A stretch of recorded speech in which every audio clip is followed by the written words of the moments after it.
Hello everyone, welcome to elliottwaveforecast.com YouTube channel. Today is Wednesday, July 26th. The time is around 1:45 a.m. GMT. So today we're going to be looking at the US dollar Canadian dollar here.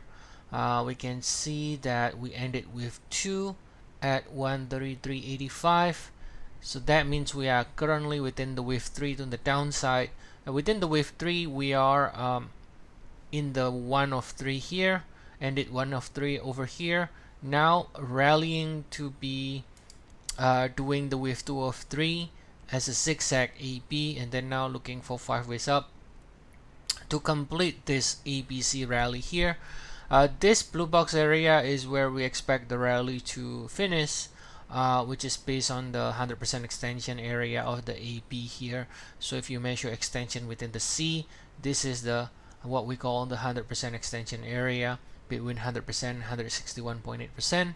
132.70 and 133.65 is the area here. Now we expect the rally to fail in this blue box area, and then from here the pair can continue to go down again. Eventually can break below 1 again here to continue lower within wave 3 of 3. Right, so this is a short-term kind of view here. So it's pretty simple, straightforward, and as long as we stay above 133.85, the invalidation level, this is the area where potentially the rally can fail and then starts to go down again. Right side is down with the red arrow. That means the bias or the trend is still bearish.